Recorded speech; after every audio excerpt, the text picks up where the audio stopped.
ভারতীয় গণতন্ত্রে পশ্চিমবঙ্গের মুখ্যমন্ত্রী মমতা বন্দ্যোপাধ্যায় এক অনন্য চরিত্র। জুড়ি নেই তার। আইন কানুনের ধার বড় একটা ধারেন না, সেটা দেশের মানুষ বুঝে গেছে, রাজ্যের মানুষ তো বটেই। কথায় কথায় আদালতে ছোটেন। প্রথমে যান হাইকোর্টের সিঙ্গেল বেঞ্চ, তারপর ডিভিশন বেঞ্চ, তারপর সুপ্রিম কোর্ট। মামলা টেনে নিয়ে যেতে যা যা করার তা করেন তার উকিলরা। তারপর সুপ্রিম কোর্ট আদেশ দিলেও সেই আদেশও আবার মানেন না। সেখানেও নানা রকম সংশোধন চান একেবারে শেষ দিনে গিয়ে। উদাহরণ রাজ্য সরকারের ডিএ মামলা, বুঝতেই পেরেছেন। আদালতের আদেশ তিনি মানছেন না, কিন্তু না মানলেও আদালত কি আজ পর্যন্ত কিছু করতে পেরেছে তার? এই যে এতগুলো রাজ্যে এসআইআর হলো, ঝামেলা হলো একমাত্র পশ্চিমবঙ্গে, নাজেহাল হলো যার জন্য সুপ্রিম কোর্ট। শুধু এই রাজ্য নয়, অন্য রাজ্যের বিচারকদের দিয়ে অ্যাডজুডিকেশন, প্রাক্তন বিচারপতিদের নিয়ে এসে ট্রাইব্যুনালের কাজে বসানো, সবই মমতার সৌজন্যে। মানে তিনি এমনভাবে ঘেঁটে দিয়েছেন এসআইআর তার জন্য। এই যে আইপ্যাক মামলা, যেখানে তিনি গেলেন, গিয়ে সেখান থেকে ইডির হাত থেকে কাগজপত্র ছিনিয়ে নিয়ে, ফাইলপত্র ছিনিয়ে নিয়ে চলে এলেন। তিনি দেশের মুখ্যমন্ত্রী না একজন ছিনতাইকারী? এটা নিয়ে অনেকেই প্রশ্ন তুলতে পারে। এই প্রশ্নটা মোটামুটি সুপ্রিম কোর্ট করেছেন, তবে ছিনতাইকারী শব্দটি তারা ব্যবহার করেননি। মমতা দেবী দেশের সেনাবাহিনীকে সাদা বাংলায় গালাগাল দেন, বিএসএফ সিআরপিএফ কে গুন্ডা বলেন, রাজ্যের মহিলাদের বলেন যে ওদের ঝাঁটা পেটা করতে। এসআইআর করার অপরাধে মুখ্য নির্বাচনী কমিশনারকে গাছে বেঁধে পেটাবার নিদান দেন, তিনি দিয়েছেন, তার ভাইপো দিয়েছেন। স্বরাষ্ট্রমন্ত্রী অমিত শাহের উদ্দেশ্যে যেসব বিশেষণ তিনি ব্যবহার করেন, আহা, সে কি মধুর! মোটা, দৈত্য, হোদল কুতকুত, মির্জাফর, এইরকম। প্রধানমন্ত্রীকে বলেন দাঙ্গাবাজ, গুজ্জু, মির্জাফর। প্রধানমন্ত্রীর কোমরে দড়ি বাঁধার ইচ্ছাও তিনি প্রকাশ করেছেন। আরো এত এরকম কথাবার্তা তিনি যে কত বলেছেন, সেসব অমৃতবাণী বলতে গেলে কয়েকটা এপিসোড লাগবে। ভারতের কোনো মুখ্যমন্ত্রী তো দূরের কথা, কোনো সাধারণ নাগরিক পর্যন্ত দেশের প্রধানমন্ত্রীর বিরুদ্ধে এসব কথা বলা তো দূরের ব্যাপার, ভাবতে পর্যন্ত পারেন না। এসব কথা মানহানির চূড়ান্ত মামলা করা যায় এসব কথা নিয়ে। কিন্তু তার চেয়ে বড় কথা, এসব কথা বুঝিয়ে দেয় বক্তার নোংরা মানসিকতার কথা, অসভ্য রুচির কথা, এবং বক্তা যে মানসিক কোষ্ঠকাঠিন্যতে ভুগছেন, এবং সেই সঙ্গে সঙ্গে তার এই দুই ঠোঁটের মানে মৌখিক আমাশা, যেটাকে ভার্বাল ডিসেন্ট্রি রোগ বলা হয়, সেই রোগের পুরনো রোগী যে তিনি, সেটাও বোঝা যায়। তবু মমতা অক্লেশে বলেন সেসব কথা, তার কারণ এগুলো তার রোগের বহিঃপ্রকাশ। তাই বলছি, তিনি অনন্যা। যা অন্যে বলতে বা করতে ভয় পায়, তিনি চোখের পলক না ফেলে তা করে দেন, তা বলে দেন। আর সেজন্যই একটা ভয় কিংবা ভাবনা আমার মাথায় এলো। শুধু আমার নয়, আমরা সন্ধ্যেবেলা একটা চায়ের দোকানে বসি, সল্টলেক ক্যাফে।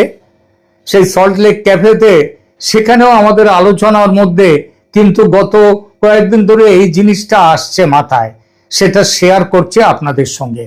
শুনুন, কেমন লাগলো কমেন্ট করে বলুন। ভালো লাগলে এই ধরনের আলোচনা শুনতে ও পেতে সাবস্ক্রাইব করুন আমার চ্যানেল ক্যালকাটা ডায়ালগস। 26-এর বিধানসভা নির্বাচন হয়ে গেছে, ফল প্রকাশ 4 মে। যেমন হাওয়া দেখছি, মমতা এবং তার দল হারছেন। আর এই হারের গন্ধ পেয়ে মেগালোম্যানিয়াক মুখ্যমন্ত্রী যে কি বলবেন আর কি করবেন, সেই ভয়ে ও ভাবনায় আমার এবং আমাদের ওই চায়ের আসরের ক্যাফের আমার অনেকেরই ঘুম উড়ে যাওয়ার দরকার, দাখিল ঘুম উড়ে যাচ্ছে। তাই এবং তার সংকেত আসা শুরু হয়ে গেছে যে এই মুখ্যমন্ত্রী কি করবেন বা কি বলবেন। গতকাল খবর এলো 4 মে, যে 4 মে ভোট গণনার আগে 2রা মে মানে আগামীকাল থেকে নির্বাচন কমিশনের চক্রান্তের প্রতিবাদে মুখ্যমন্ত্রী তার দলবল নিয়ে অবস্থান বিক্ষোভে নামছেন। কিসের চক্রান্ত এই কমিশনের, নির্বাচন কমিশনের? না, ভারতের কেন্দ্রীয় শাসক দল স্বৈরাচারী বিজেপি দেশের মুখ্য নির্বাচন কমিশনার জ্ঞানেশ কুমারের সঙ্গে ষড়যন্ত্র করে নেমে পড়েছেন পশ্চিমবঙ্গের গণতন্ত্রের পূজারী মমতা বন্দ্যোপাধ্যায়ের সরকারকে ফেলে দেওয়ার জন্য। এই চক্রান্ত, এই যে এসআইআর, এই যে লক্ষ লক্ষ সেনা, শত শত সাজোয়া গাড়ি, সব নাকি মমতা বন্দ্যোপাধ্যায়কে নবান্ন থেকে ছুড়ে ফেলার উদ্দেশ্যে। তার প্রতিবাদে তিনি ভোটের পর, ভোট ফল ঘোষণার ঠিক আগে অবস্থানে বসছেন। অবস্থান 2 তারিখে, 3 তারিখেও চলবে কিনা, আর চলতেও পারে। আর 4 তারিখ ভোটের ফল বেরোলে এবং তার পরের দিনগুলোতে যে কি হবে রাজ্য জুড়ে, কি প্রতিবাদ, বিক্ষোভ ইত্যাদি, ভাবলে গায়ে জ্বর আসছে আমার। বাপের জন্মে শুনিনি ভোটের ফল না মানার এমন আন্দোলন তৈরি হতে পারে। মানছি না, মানব না এবং নিপাজ্জাক মন্ত্র যারা প্রথম বলে, সেই কমিউনিস্টরা পর্যন্ত ভোটের ফল নিয়ে এমন বিক্ষোভের কথা কল্পনাতে আনতে পারেনি। পারলে 2011-তে মমতাকে ছেড়ে দিয়ে প্রায় বানপ্রস্থে চলে যেত না, কিন্তু মমতা ব্যানার্জি সেটা পেরেছেন। কারণ ওই যে বললাম, তিনি ভারতীয় রাজনীতিতে অনন্য একেবারে, তার জুড়ি নেই। তার মতো মেন্টাল কনস্টিপেশন এবং ভার্বাল ডিসেন্ট্রি ওয়ালি চিফ মিনিস্টার দেশে দুটো নেই। ভারতের ইতিহাসেও এমন বিক্ষোভ ইতিপূর্বে হয়েছে বলে শুনিনি। কমিশন বিজেপির দালাল এই অভিযোগকে ইতিপূর্বে তার প্রায় ইষ্টমন্ত্র করে তুলেছেন মমতা। ধরা গেল তিনি হারলেন এবং হেরে গেল তার দল, যার সম্ভাবনা খুবই বেশি। কিন্তু তিনি বললেন চক্রান্ত করে তাকে হারানো হয়েছে এবং এই নির্বাচনী ফল তিনি মানেন না। সুতরাং তিনি ঘোষণা দিয়ে দিলেন নবান্নের দখল ছাড়বেন না। সাংঘাতিক ভাবুন একবার। তিনি যে একথা বলবেন না বা বলতে পারেন না, এ কথা কি কেউ গ্যারান্টি দিয়ে বলতে পারবেন? অন্তত তার পুরনো ইতিহাসকে মাথায় রাখলে আমার তো মনে হয় কেউ পারবেন না। কারণ মমতা ওই যে একম এব অদ্বিতীয়ম, এবং তিনি চূড়ান্ত মেগালোম্যানিয়াক, সেই সঙ্গে মেন্টাল কনস্টিপেশনের রোগী। মাথায় যেটা ঢুকে যাবে সেটা মাথার মধ্যে থেকে যাবে, একেবারে কোষ্ঠকাঠিন্যের রোগীর মতো মাথায় থেকে যাবে, বেরোবে না। সেই সঙ্গে আবার ভার্বাল ডিসেন্ট্রির পুরনো রোগ, সুতরাং যা মুখে আসবে বলে দেবেন একেবারে ভরভর করে। সুতরাং তার ক্ষেত্রে সব কিছু হতে পারে, তিনি সব কিছু করতে পারেন। দর্শক, এমন পরিস্থিতি সত্যি যদি হয় তাহলে কি হবে? নবান্ন থেকে জোর করে তাকে বের করে দেওয়া যাবে কি? যদি বলেন জোর করতে এলে নবান্নের 14 তলা থেকে ঝাঁপ দিয়ে সুইসাইড করবেন, আর তার দায় পড়বে 2 গুজ্জু, মোটা ভাই ও মোদি ভাইয়ের ওপর, তাহলে কি হবে? দেশের আইন এই ব্যাপারে কি বলে একটু দেখতে হয়। তাহলে আবার বলি, নেত্রীর নাম মমতা বন্দ্যোপাধ্যায়, মনে রাখবেন তিনি করতে পারেন না এবং বলতে পারেন না, দুনিয়াতে এমন কিছু নেই। সমস্যাটি যেটা এখানে হয়তো এই মুহূর্তে হাইপোথেটিক্যাল লাগছে, কাল্পনিক লাগছে, কিন্তু হতে পারে না এমন কেউ বলতে পারবেন না জোর গলায়। কারণ আবারও বলছি, নেত্রীর নাম মমতা ব্যানার্জি। সুতরাং রাজ্যবাসী হিসেবে আমাদের চিন্তা হওয়া উচিত, সত্যিই যদি এমন ঘটে, তিনি যদি বলেন যে আমি নবান্ন ছাড়বো না, ভোটে যাই হোক, এই ভোট মানি না, আর তিনি বলেন জোর করে যদি আমাকে কেউ এখান থেকে তুলে দিতে চায় তাহলে আমি 14 তলা থেকে নবান্নের ঝাঁপ দেব, তাহলে কি হবে? ধরা যাক 4 মে ফল বেরোলো, ভোটার বলল যে কথা, ইভিএমও সায় দিল, তাতে মানে একই কথা হলো, সংখ্যাগরিষ্ঠতা চলে গেছে তৃণমূল কংগ্রেস ছেড়ে বিজেপি শিবিরে, মমতার দল হেরে গেছে। ভবানীপুরেও মমতা হেরেছেন। কালীঘাটে কান্না, মেটে বুরুজে একেবারে মহরমের মাতম, ডায়মন্ড হারবারে বুক চাপড়ানো, আন্তর্জাতিক মিডিয়া ইউক্রেন ইরান যুদ্ধকে পেছনে ফেলে নতুন নিউজ বোমশেল এসছে, ভারতীয় গণতন্ত্রে অভাবিত সংকট, নির্বাচনে হেরেও পথ ছাড়বেন না পশ্চিমবঙ্গের মুখ্যমন্ত্রী, জোর করে সরাতে এলে ভয় দেখাচ্ছেন ঝাঁপ দেবেন 14 তলা থেকে। একেবারে কেলেঙ্কারির অবস্থা। সোশ্যাল মিডিয়ায় নানান জল্পনা, কেউ বলছে স্পেশাল কমান্ডো আসছে দিল্লি থেকে এই সমস্যা মেটাতে, সেই একবার হাইজ্যাক করা বিমানকে যেমন ভাবে বাঁচাতে ছুটে আসে স্পেশাল কমান্ডো, তেমনি ভাবে হাইজ্যাক হওয়া নবান্নকে বাঁচাতে ছুটে আসছে দিল্লির স্পেশাল কমান্ডো। কেউ বলছে সংবিধান বিশেষজ্ঞরা বৈঠকে বসেছেন তারা তো এরকম কোনো পরিস্থিতি কোনোদিন আসেনি, তারা খুঁজছেন যে সংবিধানে কোথাও এরকম কিছু লেখা আছে কিনা, আইনের বই খুঁজে বেড়াচ্ছেন, তারা বৈঠকে বসছেন সমস্যা দূর করার পথ খুঁজতে। আবার এমন খবর বেরিয়েছে কেন্দ্রীয় সরকারের পক্ষ থেকে নাকি প্ল্যানচেটের ব্যবস্থা করা হচ্ছে। কেন প্ল্যানচেট? সেই প্ল্যানচেটে কাকে ডাকা হবে? সংবিধান প্রণেতা ডক্টর বি.আর. আম্বেদকর সাহেবকে। প্ল্যানচেট তো জানেন, মৃত্যুর পর আত্মাকে ডেকে নিয়ে আসা হয় পৃথিবীতে, কোনো সমস্যায় পড়লে কিছু জানতে তার কাছে প্রশ্ন করা হয়। তা আম্বেদকর সাহেবের আত্মাকে ডেকে নিয়ে আসা হচ্ছে প্ল্যানচেটের মাধ্যমে। এটাও কিছু কিছু সোশ্যাল মিডিয়াতে বেরিয়ে আসছে। এই পরিস্থিতি আগে কখনো হয়নি। আপনারাও মাথায় রাখেননি এমন পরিস্থিতি যে হেরে যাওয়া মুখ্যমন্ত্রী যদি গদি আঁকড়ে রাখেন কি করা যাবে, কেউ ভাবেনি কোনোদিন। তাই সংবিধানেও নেই এই সম্পর্কে কিছু। চারদিকে সবাই মাথার চুল ছুঁড়ছে চিড়ছে, কিন্তু তিনি বিন্দাস নবান্নে বসে পা নাচাচ্ছেন আর ছড়া কাটছেন, আনি মানি জানি না, এই ফল মানি না, চক্রান্ত সইব না, নবান্ন ছাড়ব না, খুলতে গেলে খাপ দেব 14 তলা থেকে ঝাঁপ, লিখে যাব সুইসাইডের নোট, দায়ী জ্ঞানেশ অমিত মোদির জোট, আপাং ঝাপাং ঝোল, এবার করবি কি তা বল। কি হবে তাহলে? ভাবুন তো, কি বিচ্ছিরি ব্যাপার। 3 কোটি মানুষ লাইনে দাঁড়িয়ে রোদে পুড়ে বৃষ্টিতে ভিজে ভোট দিল। 3 কোটি কি 3.5 কোটির বেশি মানুষ বিজেপিকে সংখ্যাগরিষ্ঠতা দিল। তবু নতুন সরকার গঠন হতে পারছে না, কারণ বিদায়ী মুখ্যমন্ত্রী পদত্যাগ করছেন না, ভোটের ফল মানছেন না। আমি গদি ছাড়ব না বলতে বলতে শেষমেশ গোটা রাজ্যকেই সাংবিধানিক সংকটে ঠেলে দিচ্ছেন। দেশের আইন সংবিধান কি বলে এরকম ক্ষেত্রে? মানে নতুন ভোট হলে কি বলে? বলে যে যিনি মুখ্যমন্ত্রী আছেন তাকে বিদায়ী মুখ্যমন্ত্রী বলা যেতে পারে, তবে তিনি পদত্যাগ করলে তবেই নতুন সরকার শপথ নিতে পারে। যতক্ষণ না তিনি পদত্যাগ করবেন ততক্ষণ তিনিই মুখ্যমন্ত্রী।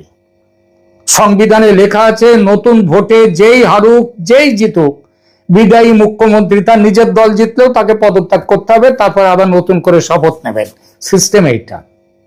রাজ্যপাল তাকে নতুন মুখ্যমন্ত্রী না হওয়া পর্যন্ত যদি অন্য দলের কেউ হয়, তারা সংখ্যাগরিষ্ঠতা পায়, তাহলে তারা মুখ্যমন্ত্রী না হওয়া পর্যন্ত কাজ চালিয়ে যেতে বলেন রাজ্যপাল পুরনোকে। তারপর নতুন মুখ্যমন্ত্রী শপথ নিলে পুরনো সরে যাবেন। কিন্তু পুরনো মুখ্যমন্ত্রী যদি পদত্যাগ করতে না চান, তিনি যদি পদত্যাগ না করেন, তাহলে কি হবে? এটা সংবিধানে কোথাও লেখা নেই। কারণ সংবিধান লিখেছিলেন যারা, তারা দুঃস্বপ্নেও ভাবেননি যে এমন সমস্যা কোনোদিন আসতে পারে। তারা ভাবতে পারেননি যে মমতা ব্যানার্জি নামের কেউ পশ্চিমবঙ্গের মুখ্যমন্ত্রী হতে পারেন এবং তিনি নির্বাচনে চক্রান্ত আছে এই অভিযোগ তুলে পুরো নির্বাচনটাকেই খারিজ করে দিয়ে পদত্যাগে নারাজ হবেন। আজ থেকে 76 বছর আগে সংবিধান যখন তৈরি হয়, এটা ভাবা সম্ভব ছিল না যে মমতা ব্যানার্জি এই বঙ্গে তিনি জন্ম নেবেন, তিনি মুখ্যমন্ত্রী হবেন। গণতন্ত্রে হারলে 2 রকম পথ খোলা থাকে। এক, মর্যাদার সঙ্গে বলা যে জনগণের রায় মেনে নিলাম, আমি লড়াই চালিয়ে যাব। দুই, বলা যদি তারা হেরে যান তাহলে বলা যে জনগণ ভুল করেছে, কমিশন চক্রান্ত করেছে, আমি আদালতে যাব, ততদিন আমি আদালত যতদিন না রায় দেয় ততদিন আমি স্থিত অবস্থা বজায় রেখে চেয়ার আঁকড়ে বসে থাকব। এই দুটো পথ। প্রথম পথ ইতিহাসে সম্মান দেয়, আর দ্বিতীয় পথ যে কি দেবে সংবিধানে কোথাও লেখা নেই। সমস্যা সেটাই। তবে এটা বোঝা যায় এমন পরিস্থিতি এলে কপিল সিব্বল, অভিষেক মনু সিংভি, শ্যাম দেওয়ান এদের পকেট রীতিমতো ভারী হতে থাকে। রঙ্গরসিকতা ছেড়ে একটু সিরিয়াস হয়ে সমস্যাটা দেখা যাক এবার। যখন কোনো নেতা বা নেত্রী নিজেকে প্রতিষ্ঠান ভাবতে শুরু করেন আমিই সব, তখন তার কাছে পরাজয় মানে শুধু ভোটে হার নয়, রাষ্ট্র তাকে বিট্রে করেছে এই বিশ্বাস শক্ত হয়। তখন বিচার ব্যবস্থা যদি তার পক্ষে যায় তিনি বলবেন ন্যায় মিলেছে, এই জন্যই বলি আদালত সবার উপরে। আর বিচারের রায় যদি তার বিপক্ষে যায় তখন তিনি আদালতের বিরুদ্ধেই ষড়যন্ত্রের অভিযোগ তুলবেন। সুপ্রিম কোর্টের কিছু কিছু ব্যাপারে মমতা ব্যানার্জি ইতিমধ্যে ষড়যন্ত্রের অভিযোগ তুলতেও শুরু করেছে।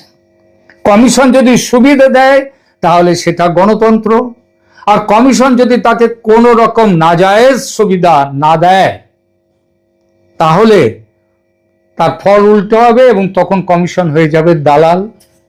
পুলিশ যদি তার অবাস্তব কথায়, অসঙ্গত কথাতেও মাথা নত করে সেটা হবে পুলিশের শৃঙ্খলা, আর পুলিশ যদি আইন মানে, নিয়ম মেনে চলে সেটা হবে দালালি বিরোধীদের। গণতন্ত্রে এতদিন আমরা শুনেছি ভোট হবে, ফল বেরোবে, কেউ জিতবে কেউ হারবে, কিন্তু বাংলার রাজনৈতিক নাট্যশালায় নতুন মতবাদ জন্ম নিতে চলেছে। ভোট জনগণ দেবে কিন্তু ফল মানবেন নেত্রী নিজে। পছন্দ হলে গণতন্ত্রের জয়, অপছন্দ হলে গণতন্ত্রের ক্ষয়, চক্রান্ত। আর একটু ভেঙে বলি, জনগণ ভোট দেবে, কমিশন গুনবে, আদালত দেখবে ভোট ঠিক হয়েছে কিনা, সংবিধান বলবে যে এবার এই পরিস্থিতি, কিন্তু শেষ সিল এখানে পশ্চিমবঙ্গে দেবেন নেত্রী মমতা ব্যানার্জি। তিনি মানছেন কি মানছেন না সেটাই বড় কথা। মানে নির্বাচন কমিশন নয়, সুপ্রিম কোর্ট নয়, বিধানসভা নয়, চূড়ান্ত সাংবিধানিক প্রতিষ্ঠান দাঁড়ালো নেত্রীর ব্যক্তিগত ইচ্ছা, ব্যক্তিগত বিশ্বাস, ব্যক্তিগত ফরমান। প্রশ্ন হলো এটা কি সম্ভব? সংক্ষিপ্ত উত্তর না, আর দীর্ঘ উত্তর না, সম্ভব নয়। কিন্তু নাটকটা খুব লম্বা হতে পারে। একে অঙ্কের ছোট্ট নাটক বলা যাবে না।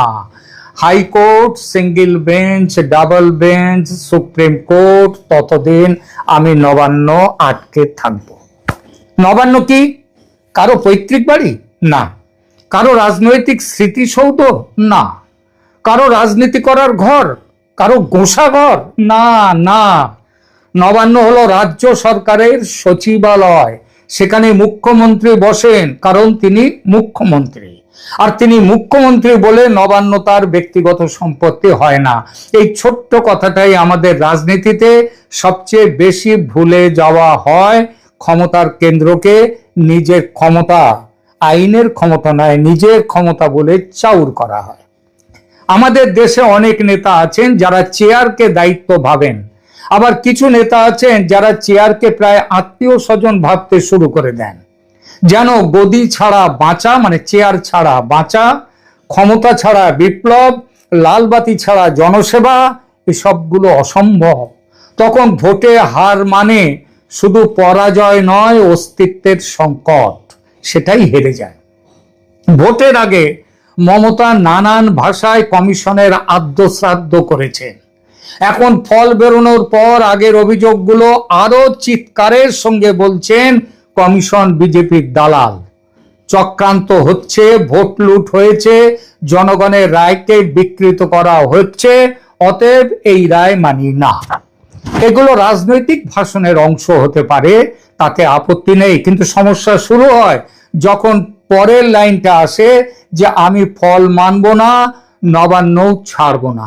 এই জায়গাতেই গণতন্ত্র থমকে যায়। কারণ গণতন্ত্রে আপত্তির রাস্তা আছে, অবাধ্যতার রাস্তা নেই। আপনি ফল চ্যালেঞ্জ করতে পারেন, পুনর্গণনা চাইতে পারেন, আদালতে যেতে পারেন, নির্বাচনী মামলা করতে পারেন, প্রমাণ হাজির করতে পারেন, কিন্তু আমি হারিনি কারণ আমি হারতে রাজি নই, এই যুক্তি কোথাও কোনো সংবিধানে নেই, ভারতীয় সংবিধানে নেই। এটা মূলত রাজনৈতিক যারা নভিস এবং অত্যন্ত উচ্চাকাঙ্ক্ষী এবং কি বলবো নোংরা উচ্চাকাঙ্ক্ষী, তাদের দেয়ালে লেখা থাকে ওইসব কথা যে আমি হারতে রাজি নই। অনেকে ভাবেন বড় নেতা মানে বড় ছাড়, আসলে উল্টোটা সত্যি হওয়া উচিত। যত বড় পদ তত বড় বাধ্যবাধকতা। কারণ পাড়ার ক্লাবের সম্পাদক হার মেনে ঘরের চাবি না দিলে একটা পুজো আটকে যেতে পারে, আর মুখ্যমন্ত্রীর হার মেনে নবান্ন না ছাড়লে একটা রাজ্য আটকে যায়। এখন আসি প্রক্রিয়ায়, কিভাবে পরিত্রাণ মিলবে এমন সমস্যা থেকে, কিভাবে মিলবে? ফল স্পষ্ট হলে বিদেয়ী মুখ্যমন্ত্রীর করণীয় কি? খুব সোজা, আগেই বলেছি, পদত্যাগপত্র জমা দেয়া, রাজ্যপাল তা গ্রহণ করবেন, সংখ্যাগরিষ্ঠ দলকে ডাকবেন, নতুন সরকার শপথ নেবে, পুরনো সরকার বিদায় নেবে। এটাই নিয়ম। এতে অপমান নেই, এতে প্রতিশোধ নেই, এতে কেবল গণতন্ত্র আছে। কিন্তু যদি কেউ বলেন আমি নির্বাচনের ফল মানি না তাই আমি পদত্যাগ করব না, তাহলে সংবিধান হাউতাশ করবে না, কাজ করবে। রাজ্যপাল প্রশ্ন করবেন আপনার সংখ্যাগরিষ্ঠতা কোথায়। যদি নির্বাচনের ফল বলে দেয় সংখ্যাগরিষ্ঠতা অন্যত্র, তবে আপনার নৈতিক ভিত্তি শেষ, রাজনৈতিক ভিত্তি শেষ, প্রশাসনিক ভিত্তিও শেষ। চেয়ারে বসে থাকা আর ক্ষমতায় থাকা এক জিনিস নয়। অনেকেই প্রথমটা পারেন, দ্বিতীয়টা আর পারেন না। ধরুন নতুন সরকার শপথও নিয়ে ফেললো রাজভবনে কিংবা ব্রিগেড প্যারেড গ্রাউন্ডে, তারপরেও পুরনো মুখ্যমন্ত্রী নবান্নে বসে আছেন, নতুন সরকারকে জায়গা ছাড়ছেন না, চা খাচ্ছেন, বৈঠক ডাকছেন, ফাইল চাইছেন, কারণ অফিসটা তো সেখানে রয়ে গেছে। আমলাদের বলছেন আমি আছি। দৃশ্যটা শুনতে সিনেমার মতো, কিন্তু আইনের দৃষ্টিতে এটি অত্যন্ত করুণ। করুণ হলেও আজকের পশ্চিমবঙ্গে কিন্তু অসম্ভব নয়। মমতার ক্ষেত্রে তেমনটাও হতে পারে এবং তার সম্ভাবনা কিন্তু দেখা দিয়েছে। নইলে নির্বাচনের পর চক্রান্তের ধুয়ো তুলে কেন অবস্থান বিক্ষোভে বসবেন মুখ্যমন্ত্রী? আর এই বিক্ষোভ 4 মের পর টেনে নিয়ে গেলে, নির্বাচনী ফলে তার দল হেরে গেলে, কারণ সেই মুহূর্তে তিনি মুখ্যমন্ত্রীর চেয়ারে থাকলেও বিদায়ী মুখ্যমন্ত্রী। তিনি প্রাক্তন শব্দটা ছোট কিন্তু আঘাতটা বড়। প্রাক্তন মুখ্যমন্ত্রী মানে কি? মানে আপনি সম্মান পেতে পারেন, নিরাপত্তা পেতে পারেন, রাজনৈতিক গুরুত্ব থাকতে পারে আপনার, কিন্তু সরকারি আদেশ দেওয়ার অধিকার আর নেই আপনার। আপনি চাইলে নবান্নের সামনে ম্যারাপ বেঁধে মাইক নিয়ে বক্তৃতা করতে পারেন পুলিশের অনুমতি নিয়ে, কিন্তু নবান্নের ভেতর সরকার চালাতে পারেন না, কারণ সরকার গণতান্ত্রিক অনুমোদনে চলে, ব্যক্তিগত ইচ্ছায় নয়, ব্যক্তিগত চাহিদায় নয়। তবু যদি পদ না ছাড়তে চান মমতা ব্যানার্জি সেদিন, তারপর কি হবে? প্রথম ধাপ অনুরোধ, দ্বিতীয় ধাপ লিখিত নোটিশ, তৃতীয় ধাপ প্রবেশ ও প্রশাসনিক নিয়ন্ত্রণ নতুন সরকারের হাতে সুনিশ্চিত করা। তারা জোর করে ঢুকবে নবান্নে, ঢুকে সেই ব্যবস্থা পুলিশ করবে, প্রশাসন করবে। চতুর্থ ধাপ, প্রয়োজনে আইন শৃঙ্খলা বাহিনীর উপস্থিতিতে তাকে জোর করে সেখান থেকে সরিয়ে দেয়া। খতরনাক বাঘ বা বাঘিনীকে বশ করতে গেলে ঘুম পাড়ানো গুলি ছুড়ে ঘুম পাড়িয়ে যেমন খাঁচায় ঢোকানো হয়, সেভাবে কি এখানে যারা ভাবছেন ওমা সে কি একজন প্রাক্তন মুখ্যমন্ত্রীকে কি সত্যিই এভাবে সরানো উচিত? সংবিধানে কি এমনটা লেখা আছে? উত্তর হলো রাষ্ট্র যদি না পারে তবে রাষ্ট্র বলে কিছু থাকে না। সচিবালয় যদি ব্যক্তিগত অনশন কক্ষ হয়ে যায়, তবে আগামী দিনে যে কেউ হারলে সে বলবে আমি উঠবো না। তখন ভোটের দরকার কি? সোজা গদি দখল প্রতিযোগিতা হোক মিউজিক্যাল চেয়ারের মতো। তবে একটা কথা পরিষ্কার, এটা সত্যিই বাঘবন্দির খেলা হবে না, বা সিনেমার ভিলেন ধরার দৃশ্যের মতো হবে না যে নায়ক এসে কলার ধরে ভিলেনকে হিড় করে টেনে নিয়ে যাবে, কিংবা ওই সেই গুপি গায়েন বাঘা বায়নের সেই কথা আমাদের যে কিংবা দড়ি ধরে মারো টান রানী হবে খান খান। এটা হবে না, কোনো দড়ি ধরে টানাটানি হবে না। এখানে ম্যাজিস্ট্রেট থাকবে, মেডিকেল টিম থাকবে, ওটা হীরক রাজার দেশের কথা বললাম, দড়ি ধরে মারো টান। যাই হোক, সেটা হবে না, কারণ টেনে টানাটানি করে তাকে ভেঙে ফেলা হবে না। ম্যাজিস্ট্রেট থাকবে, মেডিকেল টিম থাকবে, ভিডিও রেকর্ড থাকবে, পর্যাপ্ত সাক্ষী থাকবে। রাষ্ট্রের কাজ অপমান করা নয়, রাষ্ট্রের কাজ দখল মুক্ত করা। এই পার্থক্যটা বোঝা খুব জরুরি। এখন আসি নাটকের সবচেয়ে বিস্ফোরক সংলাপে। যদি তিনি বলেন, আমাকে জোর করে সরাতে এলে আমি নবান্নের 14 তলা থেকে ঝাঁপ দেব এবং আমার মৃত্যুর দায় হবে মোদী, শাহ আর জ্ঞানেশের, তাহলে এই লাইন শুনে রাজনীতি টিআরপি পায়, কিন্তু আইন পায় এক ভয়ঙ্কর যন্ত্রণা। আমাদের বিবেক পায় এক ভয়ঙ্কর মাথা ব্যথা। কেন? কারণ আত্মহত্যার হুমকি দিয়ে কেউ সাংবিধানিক অবস্থান দখলে রাখতে পারে না। এতে রাষ্ট্রের দায়িত্ব বাড়ে, আত্মঘাতীর অধিকার বাড়ে না। মানে আপনাকে সঙ্গে সঙ্গে মানসিক ও শারীরিক সুরক্ষার আওতায় আনতে হবে, কিন্তু তাই বলে আপনাকে রাজ্যের সচিবালয়ে আজীবন বসিয়ে রাখতে হবে এমন কোনো আইন নেই। রাষ্ট্র তখন কি করবে? অবৈধ দখলদারকে সরাতে যে ব্যবস্থাগুলো করা দরকার সেগুলোই করবে। রাষ্ট্র একথা বলবে না যে মরুন আপনি, বাঁচুক রাজ্য, এমন কথা বলতেই পারে না। রাষ্ট্র তার জীবন বাঁচাবে, তারপর ভবন বাঁচাবে, নবান্ন বাঁচাবে, তারপর সংবিধান বাঁচাবে। এই তিনটির মধ্যে একটাকেও ছেড়ে দেয়া যাবে না। সিনিয়র পুলিশ, ম্যাজিস্ট্রেট, চিকিৎসক এবং অতি অবশ্য এক বা একাধিক মানসিক স্বাস্থ্য বিশেষজ্ঞ, সবাইকে নিয়ে ক্রাইসিস ম্যানেজমেন্ট শুরু হবে। কথা বলে শান্ত করার চেষ্টা করা হবে, বিপজ্জনক এলাকা খালি করা হবে, 14 তলার চারপাশে শক্ত জাল বেছানো, শক্ত নেট জাল বিছিয়ে দেওয়া হবে, যাতে ঝাঁপ দিলে অন্তত নিচে না পড়ে জালে পড়ে বাঁচানো যায়। চারদিকে কারফিউ জারি করে পাবলিক স্পেকটাকেল অর্থাৎ জনগণের চোখকে দৃষ্টি আটকে দিতে হবে। কারণ ক্যামেরা অন থাকলে নেতাদের তাদের দর্শকের জন্য অভিনয়টা বেড়ে যায়, ক্যামেরা অফ হলে বাস্তবের মুখোমুখি হন নেতারা। এবং এই কথাটা একটু করা হলেও সত্যি, আত্মহত্যার হুমকি কোনো গণতান্ত্রিক ম্যান্ডেট নয়। এটা রাজনৈতিক ব্ল্যাকমেল হতে পারে, ব্যক্তিগত সংকট হতে পারে, নাটকীয় প্রতিবাদ হতে পারে, কিন্তু সাংবিধানিক যুক্তি হতে পারে না।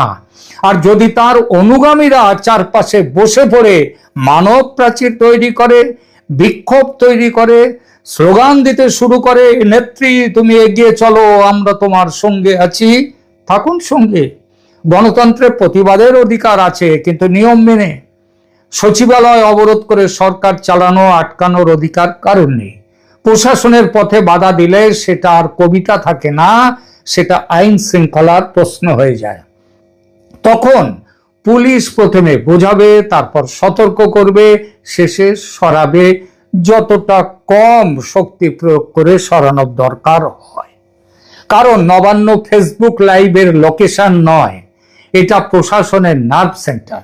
এখন কেউ প্রশ্ন করতে পারেন, কেন্দ্র সরকার কি তখন হস্তক্ষেপ করবে? সরাসরি প্রথমে কেন্দ্র সরকারের হস্তক্ষেপের জায়গাই নেই। প্রথমে রাজ্যের সাংবিধানিক কাঠামো কাজ করবে।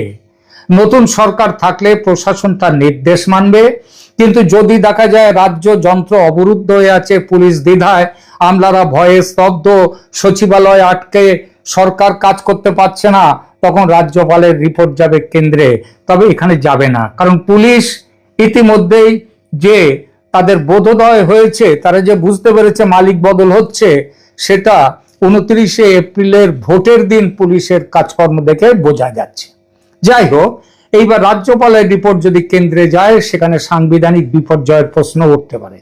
অর্থাৎ ব্যক্তিগত জেদের শেষ স্টেশন গিয়ে ঠেকতে পারে আর্টিকেল 356 এর প্ল্যাটফর্মে রাষ্ট্রপতির শাসন। ভাবুন তো কি বিচ্ছিরি ব্যাপার। 3 কোটি মানুষ লাইনে দাঁড়িয়ে, 3.5 কোটি মানুষ লাইনে দাঁড়িয়ে রোদে পুড়ে বৃষ্টিতে ভিজে ভোট দিল, বিজেপিতে সংখ্যাগরিষ্ঠতা দিল, তবু নতুন সরকার গঠন হতে পারছে না, কারণ বিদায়ী মুখ্যমন্ত্রী পদত্যাগ করছেন না, ভোটের ফল মানছেন না। আমি গদি ছাড়বো না বলতে বলতে শেষমেশ গোটা রাজ্যটাকে সাংবিধানিক সংকটে ঠেলে দিচ্ছেন।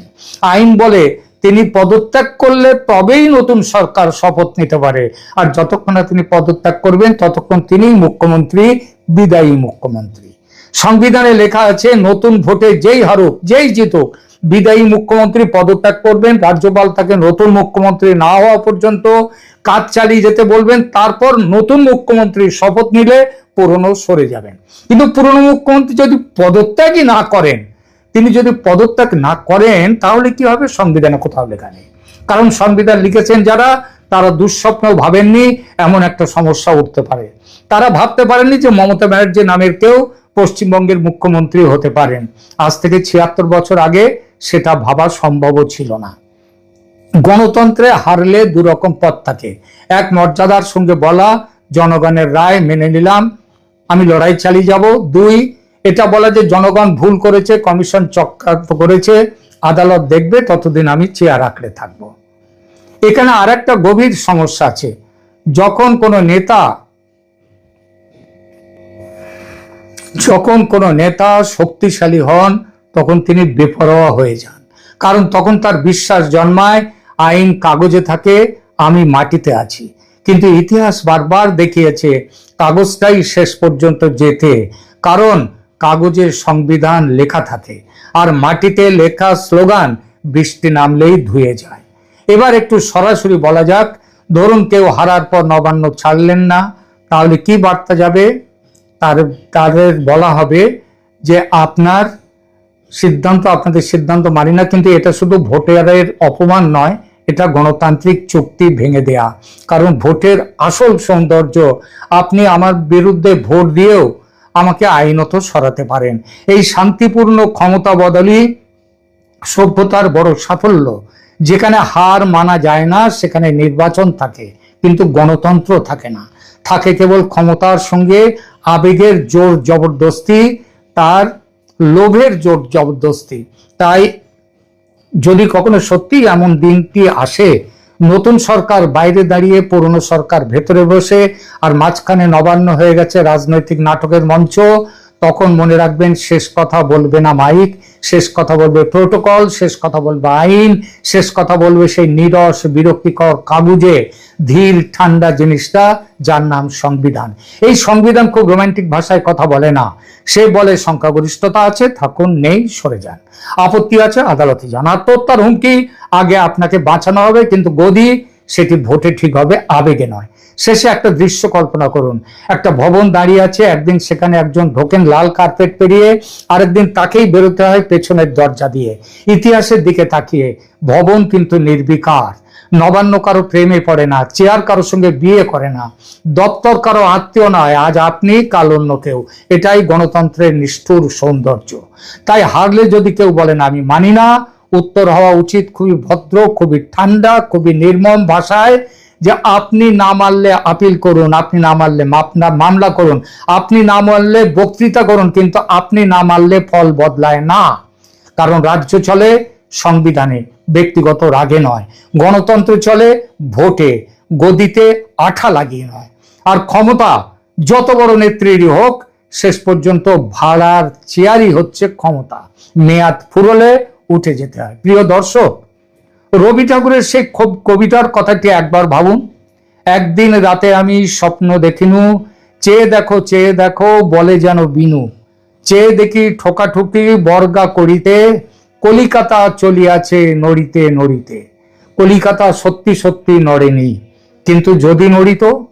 এই প্রতিবেদনে যে বিষয়টি নিয়ে বললাম, সেটা কিন্তু রবি ঠাকুরের কবিতার মতো একমাত্র স্বপ্ন দেখা নয়, এর অনেক বেশি সত্যি হওয়ার ক্ষমতা আছে।